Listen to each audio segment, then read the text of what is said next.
நற்பவி நலம் பெறுவோம் வளம் பெறுவோம். இந்த காணொலியை பார்த்துக் கொண்டிருக்கும் அன்பர்களுக்கும் சப்ஸ்கிரைப் செய்த சொந்தங்களுக்கும் சேவராகினி அறக்கட்டளையின் சார்பாக பொன் பரமேஸ்வர சுவாமியின் ஆசீர்வாதங்கள், நன்றிகள். சராம். இந்த பதிவில் நம்ம நவ கோள்கள்னு சொல்றோம் இல்லையா, நவ கிரகங்களை பற்றி. நவக்கோள்கள் நமக்கு நட்பாக இருக்கணும்னா மனித ஜென்மமா இல்லை, நாம என்ன செய்யலாம்னு கேட்குறாங்க. மனிதர்கள் எப்படி சொல்லி என்ன சொல்லி ஏமாத்தலாம் கிரகங்களை, அவங்க நமக்கு சப்போர்ட்டா பண்றதுக்கு கொஸ்டின் சொல்லலாமா?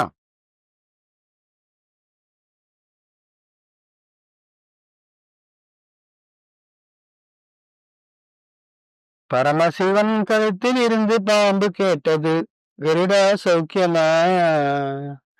யாரும் இருக்கும் இடத்தில் இருந்து கொண்டால் எல்லாம் சௌக்கியமே. கருடன் சொன்னது அதில் அர்த்தம் உள்ளது. இந்த பாடல் நல்லா கேளுங்க. ஒரு வாட்டி 2 வாட்டி இல்ல, 10 வாட்டி 20 வாட்டி பொறுமையா கேட்டீங்கன்னா இது விட அதிலே இருக்குது. ஒவ்வொரு அதுல சொல்லக்கூடிய ஒவ்வொரு ஸ்டான்ஸா, ஒவ்வொரு சென்டென்ஸுக்கும் அர்த்தம் இருக்கு. என்ன அர்த்தம்? நவக்கோள்களுக்கு இதுல அர்த்தம். அது என்னங்கிறது உங்களுக்கு விளக்கமா சொல்றத ஈஸியா சொல்லிட்டு போயிடுறேன். ஒண்ணும் இல்லைங்க, என்ன வந்தாலும் சரி அதை நம்ம ஏற்றுக்கொண்டு அதுக்கு என்ன நமக்கு செய்ய சொல்லுதோ அதை முடிஞ்சவரை கஷ்டப்பட்டோ சிரமப்பட்டோ அன்பாக அந்த விஷயத்தை செஞ்சோம்னா கண்டிப்பா நவக்கோள்கள் உன்னுடன் சரண்டர் ஆயிரும். ஏன் தெரியுமா? அண்டத்தில் உள்ளதுதான் பிண்டத்துக்குள்ள இருக்குது.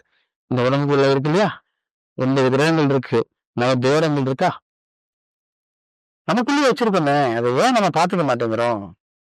பார்த்துட்டோம்னா ஆட்டோமேட்டிக்கா அது உனக்கு என்ன ஆகும்? கைகட்டி போக முடியும். அப்ப பரமேஸ்வரன் நம்ம உசிப்பிட்ட, அதனால நீ என்ன கேட்கறோ நான் உனக்கு தரேன், கேள் அப்படின்னு சொல்லும். அது பேசாது.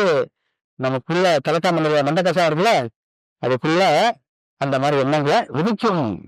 யாரு நம்ம வழிபடுறோமோ அந்த கிரகங்கள். சரிங்களா?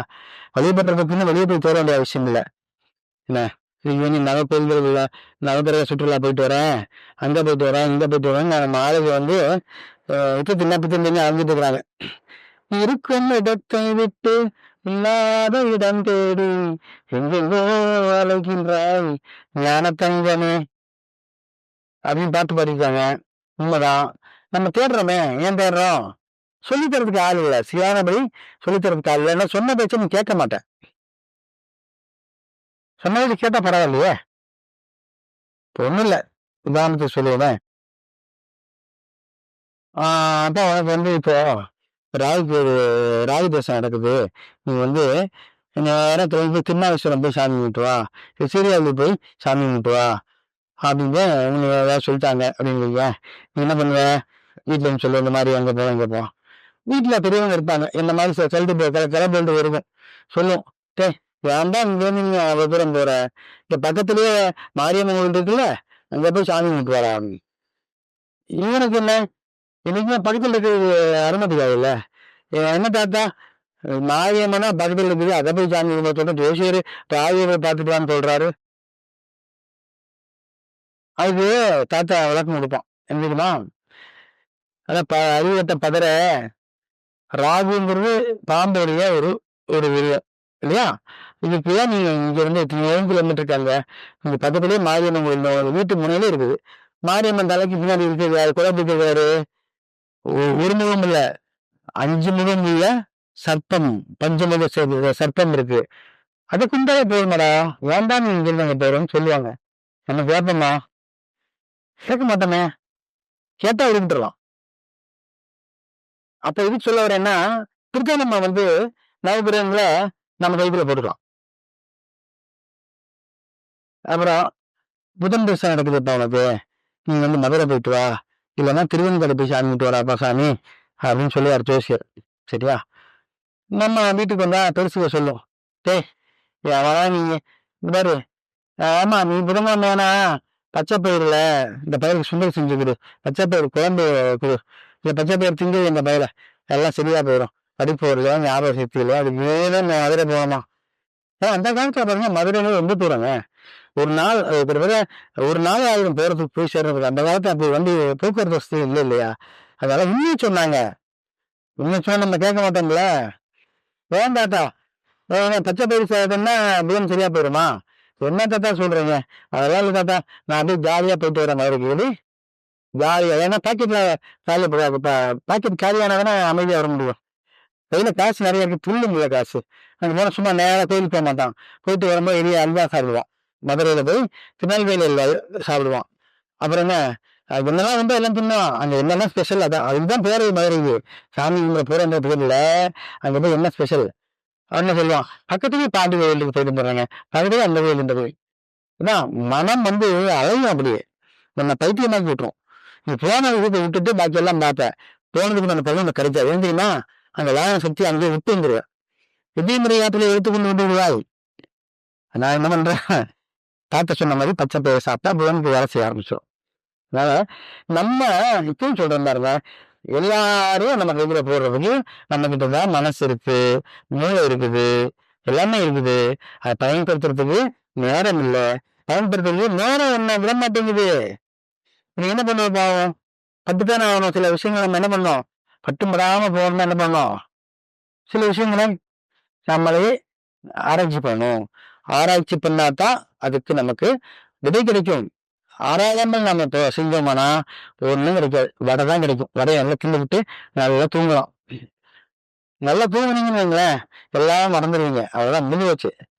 தூக்கம் வந்தது மனிதனுக்கு அழகா இருக்கணும். எப்ப பார்த்தாலும் கொட்டாய் விட்டுட்டு தூங்கிட்டே இருக்கக்கூடாது. கேட்டான்னு சொல்லுவாங்க, நான் வீக்கா இருக்கிறேன். ஒன்றும் வீக்காது ஒண்ணும் கிடையாது. ஒரு 3 மணி நேரம் 4 மணி நேரம் தூங்கிட்டு இந்திய தேசத்தையே காப்பாத்தின ஒரு அம்மா இருந்தாங்க தெரியுமா? அதான் பேரை சொல்ல விரும்பினாங்க. நம்ம இந்திய நாட்டை ஆண்டாங்க அவங்க, ஒரு பெண்மணி. அவங்க தூங்குறது ஒரு 3 மணி நேரம் தான். 24 மணி நேரத்துல 3 மணி நேரம் தூங்குவாங்க. பாக்கி நேரம் விழிப்பு. பகல்ல கூட சோறு தின்னோம்னா கண்ணை அசர மாட்டாங்க, உட்காந்து வேலையை பார்ப்பாங்க. ஸோ ஒரு மனிதனுக்கு 3 to 4 ஹவர்ஸ் தூங்கினா போதுமானதுங்க. அதை விட்டு கூட நீங்க தூங்கிட்டே இருந்தீங்கன்னா மனமுனி மாங்கட்டையா மாறிடுவீங்க. மண்டையெல்லாம் நான் அங்க இதெல்லாம் ஒரு மறைஞ்சு போயிடும். அந்த 9 வாசல்ல 3 வாசல் மூடிடும். 3 வாசல் முடிச்சுன்னா போச்சா? 7 வாசல் வச்சு என்ன முடியும்? 7 திறமை ஒன்றும் பண்ணாது. 9 வாசலும் ஓப்பன் இருந்தா தான் உனக்கு அந்த நவக்கிரகத்துடைய சக்தியே கிடைக்கும். அப்ப என்ன பண்ணணும்? நீ என்னுடைய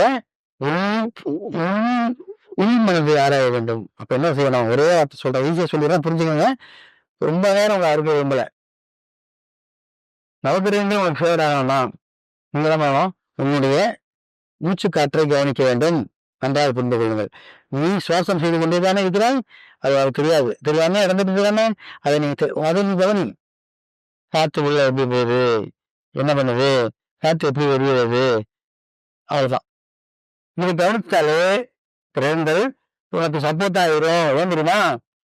இறைவன் எங்க இருப்பான்? ஆண்டவன் எங்க இருக்கிறான்? துணிலும் இருப்பான், துரும்பிலும் இருப்பான் சொல்லிட்டீங்க. அப்ப சுவாசம் பண்ணக்கூடிய காற்று இருக்கிறான் தானே. பஞ்சபதம் வெளியே இருக்கவே இல்லவா? அப்ப அது நமக்குள்ள போகும்போது ஏன் நம்ம அதை கவனிக்க கூடாது? மூப்பு வாய் அமுத்து என்ன ஆகும்? 18 இல்லவா? என்ன பண்றது? உசுறு எங்க இருக்குது? உசுறு எங்க இருக்குது? காத்துல தான் இருக்குது. காற்றை கவனிப்போம். காற்று உள்ள போது வெளியே கவனிங்க. நாள் பெற அது உனக்கு பல வேலைகளை உணர்த்தும். இது சுவாச காற்று. சரியா? அது சுவாச காற்றை கவனித்துக் கொண்டே இருந்தால் அது உனக்கு பல விதத்தில் வெற்றியை கொடுக்கும். அதே அது மட்டும் இல்லாமல் நவகிரகங்கள் உனக்கு கைகட்டி வாய்ப்பத்தி சேவை செய்யும். புரிந்து கொண்டீர்களா? அதே உயிரினத்தை தரக்கூடிய அந்த காற்றை கவனிங்கள். இதுதான் எந்தவற்றும் கைக்குள்ள போடலாம். சரிங்களா? அதே திரும்ப திரும்ப சொல்றேன், உங்களுக்குள்ளேயே இறைவன் வைக்கிறான். அதை போய் பாருங்க. அப்ப ஆட்டோமேட்டிக்கா எல்லாம் தெரிந்து விடுவோம். சுத்த சித்தனாக மாறி விடுவீங்க. உடம்புல இருக்கிற அத்தனை தேவையில்லாதெல்லாம் வெளியே போயிடும். அப்ப பஞ்சபூதத்தோட நீங்க ஒன்றாக கரைந்து விடுவீர்கள். அப்போது பிரைவேட் நிலைக்கு போயிடலாம். சரிங்களா? ஸோ நவகிரகங்களுக்கும் நமக்கும் உள்ளுக்குள்ள தொடர்பு பற்றி சொல்லிட்டேன். அது என்ன பண்ணா நவகிரகங்கள் நமக்கு ஃப்ரெண்ட் ஆகும்னு சொல்லிட்டேன். ஓகேங்களா? இதுதான். மீண்டும் மீண்டும் சந்திப்போம். சாய்ராம்.